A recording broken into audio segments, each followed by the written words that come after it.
আজকের দিনে মুসলিমদের মাঝে অনেকগুলো মানহাজ বা অনেকগুলো মতাদর্শ লক্ষ্য করা যায়। আসলে আমরা কথায় বলে থাকি যে মুসলিমদের মাঝে এত ইখতিলাফ কেন, মুসলিমদের মাঝে এত বিভেদ কেন, বা মুসলিমদের মাঝে এত ইফতিরাক, দলাদলি, এত হিংসা বিদ্বেষ কেন, শরীয়তের মাসলা মাসাইলের ব্যাপারেও এত হিংসা বিদ্বেষ কেন। একজন হয়তো বা একটা সিদ্ধান্ত বা একটা ফতোয়া দিয়েছেন, তো সেই ফতোয়ার বিরুদ্ধে দেখা যাচ্ছে যে জনতার সোচ্চার উপস্থিতি লক্ষ্য করা যায়।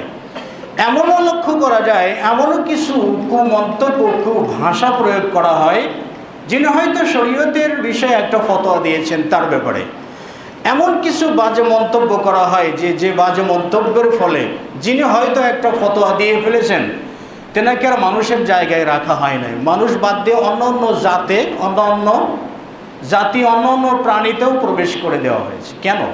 এই সবগুলো কেন? আমার যেটা মনে হয় যে আসলে আমরা সকলেই কোরআন সুন্নাহ বোঝার জন্য সঠিক দিক নির্দেশনা এবং কোরআন সুন্নাহ যেভাবে বোঝা উচিত, যে আদর্শে বোঝা উচিত, যে নিয়ম মেনে উপলব্ধি করা উচিত, সেই নিয়মগুলো মেনে আমরা কোরআন সুন্নাহ উপলব্ধি করতে পারি না। এজন্য যারা রাজনৈতিকভাবে ইসলামের পূর্ণাঙ্গতা দিতে চান, যে রাজনীতি ছাড়া ইসলামের পূর্ণাঙ্গতা কল্পনা করাটা বোকামি, তারা ধরে নিন যে কোরআন সুন্নাহ দিয়ে কথা বলছে, কোরআন প্রয়োগ করছে, হাদিসও প্রয়োগ করছে, কিন্তু তাদের উপলব্ধির ধরনটা ভিন্ন। আবার কেউ হয়তো বা দরগা, মাজার শরীফ ইত্যাদি পূজা করার মাধ্যমে তারা ইসলামকে, দিনকে অনুসন্ধান করার চেষ্টা করেছে, তারাও দলিল দিচ্ছে কোরআন এবং হাদিসের। আবার খাওয়ারিজদের কাছে যদি আপনি যান, তাহলে খাওয়ারিজরা আপনাকে বুঝাবার জন্য এতটা আয়াত ব্যবহার করবে, এতটা হাদিস ব্যবহার করবে, যেটা হয়তো আপনি কল্পনাও করতে পারবেন না। আবার বর্তমানের নব্য ফিতনা একটা আছে আহলে কোরআন। এই আহলে কোরআন এদের কাছে যখন আপনি যাবেন, তখন কোরআনুল কারীমের এত আয়াত প্রয়োগ করবে, এত আয়াত ব্যবহার করবে আপনাকে বুঝাবার জন্য, অথচ সে আয়াতগুলো উপলব্ধি যে বলছে সে নিজেই উপলব্ধি করতে পারেনি। উপলব্ধি করার নিয়ম, কাদের কাছ থেকে শিক্ষা গ্রহণ করা উচিত, এসব কিছু না জেনে শুধুমাত্র কোরআনুল কারীমের বাংলা অনুবাদ পড়ে বা বাংলা অনুবাদে নিজের মতো করে বুঝে মানুষের কাছে ব্যক্ত করছে। তো যার মতো করে, নিজের মতো করে যখন কোরআন সুন্নাহকে বুঝে, নিজের মতো করে উপলব্ধি করে যখন দাওয়াতি মিশনে নেমে পড়লাম, তখন কারো বুঝের সঙ্গে সম্পৃক্ত হওয়ার কথা নয়, বা একই রকমের বুঝ হওয়ার কথা নয়। কারণ আল্লাহ রাব্বুল আলামিন মানব জাতিকে সৃষ্টি করেছেন বিভিন্ন রকমের, শ্রেণী বর্ণ, বিভিন্নভাবে, একই ক্যাটাগরির, একই ধাঁচে আল্লাহ তাআলা মানুষকে সৃষ্টি করেন নাই। এবং মানুষ যে ভোজন করে, মানুষ যে খায়, মানুষের খাবারের তালিকাটাও ব্যক্তি বিশেষে ভিন্ন ভিন্ন হয়। একই সাথে দুই বন্ধু চলে, অন্তরঙ্গ বন্ধু, 30, 40, 50 বছর যাবৎ দুই বন্ধু একই সঙ্গে থেকেছেন, অথচ দুইজনের খাদ্য অভ্যাস আলাদা। এটা ভিন্ন ভিন্ন তবিয়াতে, ভিন্ন ভিন্ন স্বভাবে আল্লাহ রাব্বুল আলামিন সৃষ্টি করেছেন। মস্তিষ্কটার পরিধিটাও ভিন্ন ভিন্ন হয়, এজন্য কারো বুঝ কারোর সঙ্গে মেলে না। তো নিজেদের মতো করে বুঝে যদি আমরা শরীয়তের বিচার করি, তাহলে কোনো দিন পৃথিবীতে মুসলিমদের আধিপত্য বিস্তার সম্ভব নয় এবং মুসলিমদের ঐক্যও সম্ভব নয়, সঠিক দিন বুঝ বা উপলব্ধি করাটাও সম্ভব নয়। এজন্য আজকের সংক্ষিপ্ত সময়ে যতটুকু আলোচনা করার চেষ্টা পাবো সেটি হলো আমরা সালাফি মানহাজের অনুসরণ করব কেন। এর আগে প্রথম পরিচয় দেব যে সালাফি বা সালাফ কাদেরকে বলা হয়, সালাফি মানহাজ কি বা সালাফি মতাদর্শটা কি। প্রথমে জানি সালাফ শব্দটা আরবি, এর বাংলা শব্দ হলো অগ্রজ বা অগ্রবর্তী বা অগ্রগামী বা অতীত, এগুলো অর্থ বোঝায়। সেই হিসেবে সালাফ শব্দের অর্থ অতীত, অগ্রজ আমাদের অগ্রজ যারা, অগ্রবর্তী বা অগ্রগামী যারা, তাদেরকেই সাধারণত সালাফ বলা হয়। সালাফ হলো জামাআতুল মুতাকাদ্দিমিন, অগ্রগামীদের জামাত, যারা অগ্রজ মুসলিমদের অগ্রজ বা মুসলিমদের অগ্রগামী জামাতের সদস্য যারা ছিলেন তাদেরকে বলা হয় সালাফ। আজকের যুগে দেখবেন যে সালাফ একটা গ্রুপ আছে সালাফ, আবার সেই সালাফদের ভিতরে আবার কয়েকটা সালাফ, আবার পরিবার কেন্দ্রিক সালাফ। তাহলে সালাফদের ভিতরেও কয়েকটা গ্রুপে সালাফ, সালাফদের বাইরে সালাফদের শত্রু যারা তারাও আবার কয়েকটা গ্রুপে বিভক্ত। আসলে আমরা সালাফকে মনে করেছি একটা সংগঠনের মধ্যে সীমাবদ্ধ করে দিয়েছি। আসলে এরকম নয়। সালাফ শব্দের যেহেতু শব্দগত অর্থ পূর্ববর্তী বা অগ্রগামী, যারা অগ্রজ অতিবাহিত হয়ে গেছে তাদেরকে বলা হয় সালাফ। ইমাম তিরমিজিতে একটা হাদিস বর্ণিত রয়েছে। হাদিসটি নাসিরউদ্দিন আলবানী রাহিমাহুল্লাহ হাদিসটিকে জয়ীফ বলেছেন। কোনো মুহাক্কিক হাদিসটিকে আবার হাসান পর্যায়ে নিয়ে গিয়েছেন। তা হাদিসটি আমি মাসলা ইস্তেমবাদ করার জন্য ব্যক্ত করব না। আব্দুল্লাহ ইবনে আব্বাস রাদিয়াল্লাহু তাআলা আনহুমা থেকে বর্ণিত, তিনি বলেন যে মাররা রাসূলুল্লাহ সাল্লাল্লাহু আলাইহি ওয়াসাল্লাম আলা কুবুরিল মাদিনা, মুহাম্মদ রাসূলুল্লাহ সাল্লাল্লাহু আলাইহি ওয়াসাল্লাম একবার মদিনার কিছু কবরের পাশ দিয়ে অতিক্রম করে যাচ্ছিলেন।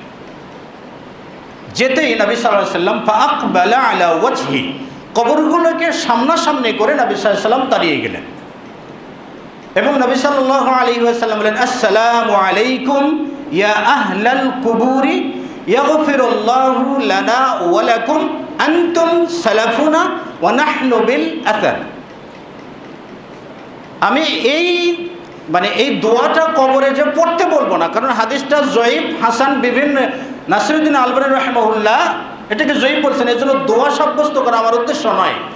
তো রাসূল সাল্লাল্লাহু আলাইহি ওয়াসাল্লাম সালাম দিলেন, আসসালামু আলাইকুম ইয়া আহলাল কুবুর, মানে হে কবরবাসী, তোমাদের উপরে শান্তি বর্ষিত হোক, আল্লাহর পক্ষ থেকে রহমত বর্ষিত হোক।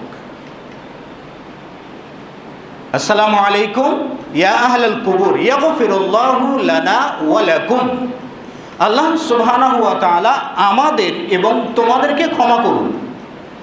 আনতুম সালাফুন, তোমরা আমাদের অগ্রজ, তোমরা আমাদের অগ্রবর্তী, তোমরা আমাদের মুকদ্দম, মানে আমাদের অগ্রে তোমরা পৌঁছে গেছো আল্লাহ রাব্বুল আলামিনের দরবারে। ওয়া নাহনু বিল আতার, এবং আমরা আপনাদের পিছে পিছে, আসার শব্দের অর্থ হলো পিছে পিছে, চিহ্ন অনুসরণ করে আসা।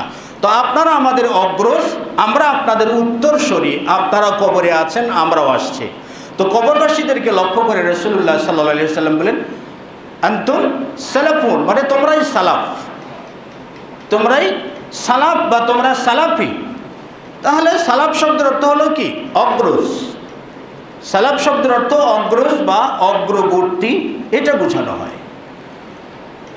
তো সালাফ বলতে আদৌ মানে এই যে বিভিন্ন খণ্ড খণ্ড খণ্ড খণ্ড, এগুলো কি দল নয়। সালাফ বলতে অগ্রবর্তী বা অগ্রজ যারা।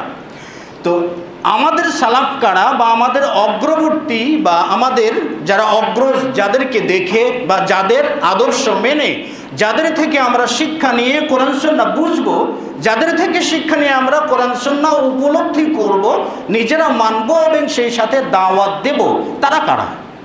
রাসূলুল্লাহ সাল্লাল্লাহু আলাইহি ওয়াসাল্লাম বলছেন যে খায়রুন নাসি করনি, সব থেকে উত্তম মানুষ হলো আমার প্রজন্ম।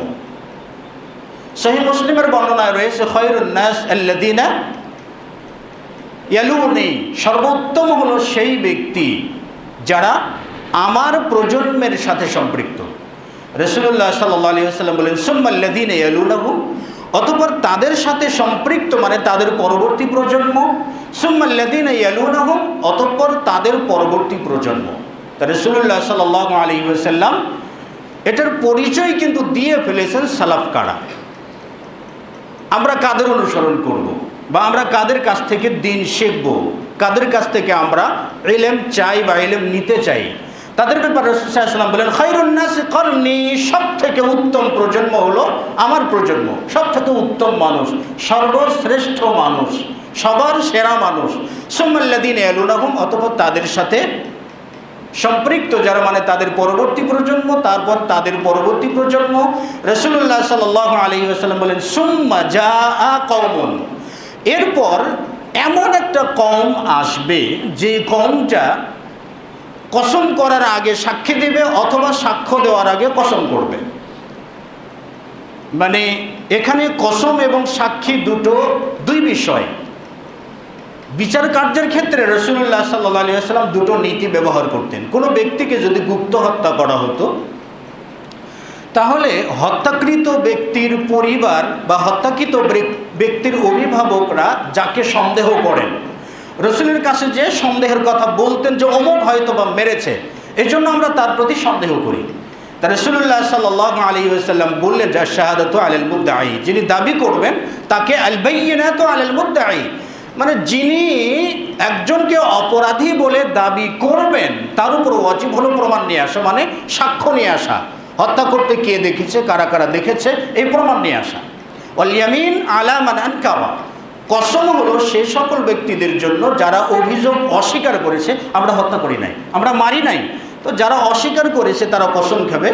আর যারা প্রমাণ করতে চাচ্ছেন যে অমুক হত্যা করেছে তাদের জন্য আল বাইয়িনা আই আশ-শাহাদা। তা রাসূলুল্লাহ সাল্লাল্লাহু আলাইহি ওয়াসাল্লাম বললেন এমন এক সময় আসবে, মানে এই 3 প্রজন্মের পরে এমন একটা প্রজন্ম আসবে যারা কসমের আগে সাক্ষী দিবে, সাক্ষীর আগে কসম দেবে। অর্থাৎ একেবারে হকের মাঝে বাতিলের সংমিশ্রণ, বাতিলের মাঝে হকের সংমিশ্রণ, হক বেহক, বাতিল অবাতিল, এগুলোকে শনাক্ত করা মুশকিল হয়ে যাবে, এমন একটা প্রজন্ম আসবে। তাহলে তার আগের প্রজন্ম, 3টি প্রজন্মের কথা রাসূল সাল্লাল্লাহু আলাইহি ওয়াসাল্লাম বললেন খায়রুন নাস, এরা হলো উত্তম মানুষ।